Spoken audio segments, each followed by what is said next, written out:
Gentlemen, ladies, welcome to your 20th HTML5 tutorial, and in this lesson, actually in the next couple lessons, I'm going to be talking a little bit more about CSS3. Now, I know we talked a little bit about it before, but there's actually a ton of crap we need to cover concerning CSS3. And actually, HTML5 and CSS3 are like married together, kind of like XHTML and CSS were. So this tutorial series could have even be called HTML5 and CSS3 because that's how connected they are. You can't really use one without the other, and if you do, it's not going to work out too well. So, enough of me talking. Let me go ahead and explain. I first ripped everything out of our body or excuse me, my website, because we only really need something simple for this demonstration. So, make sure you have a div, which is going to, just surround your entire website, and just like a paragraph or any text inside. If you have text, surround it with a span. But just go ahead and copy this, throw it in your website, and we'll be good. I didn't want to go ahead and retype this because all you guys know what this stuff is already. I also have my body centered, and I gave that div a background and a border. So I also changed the text, but none of this really matters. As long as you have this set up, you can make it look like anything you want. So basically, I am working with this website right like this. Nothing new. So anyways, let's get to the meat of the tutorial now that you know how my template is set up. So the very first thing I want to talk to you guys is about giving rounded corners to your div or to any box really. Now, as you can see, these boxes have nice square corners, and with a lot of websites nowadays, that's what they want. But for some reason, people tend to prefer round corners. So let me go ahead and show you guys. You see this window right here? Ooh, look at that. My arrow changes. That's pretty cool. I don't know. I was just fascinated by that. Oh, look, an arrow. But anyways, you see how these corners are rounded? Wouldn't it be nice if we can achieve the same effect of this on our website? Well, ladies and gentlemen, the time has come where you can actually do that. So before the old CSS, or excuse me, yeah, the old CSS, it was very difficult to achieve this. But for now, using CSS3, it's actually incredibly simple. Almost too easy if you ask me. So what you need to do is throw your WebKit in there, and the property is border minus radius. Now, what you need to do is you need to give it a value, say 25. The higher the value, the more rounded they're going to be. So if you round these 25 pixels and save this, take a look whenever I refresh in my corners. I now have nice, sweet, rounded corners. So basically, as soon as this becomes a standard, I got a feeling you guys are going to be seeing a ton more rounded websites because, I don't know, it just looks like more futuristic rather than this old square crap. So you're saying, okay, that's pretty nice. Okay, CSS3 can round my corners. Not that impressed. Well, wouldn't it be nice if this box right here, if we could make it look just a tidbit prettier? So how can we do that? Let's go ahead and apply a shadow. And I know what you guys are saying.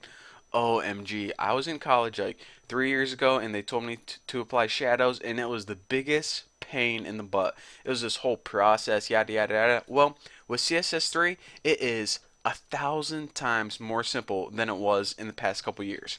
So the property for this is WebKit and its box shadow.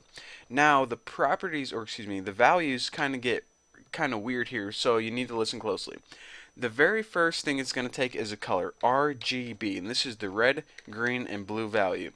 Now, just say it's anywhere from 0 to 255, and I'm going to put mine at like 110, 110, 110. The higher you go, the more white it's going to be. The lower you go, the darker it's going to be. If they're all the same, it's a shade of gray. So that's somewhere, it's kind of like a dark gray.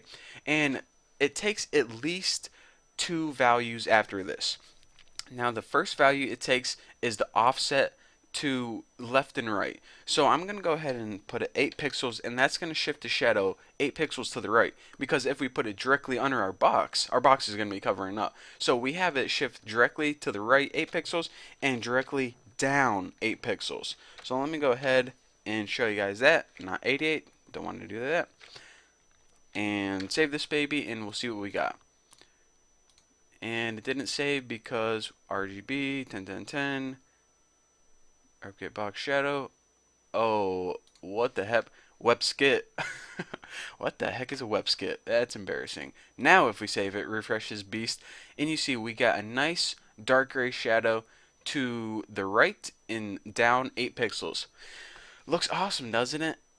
Not exactly, because when the heck have you ever seen a shadow that looks like that in a coloring book, maybe? Shadows have some kind of blur to them. They have like a gradient that kind of fades out.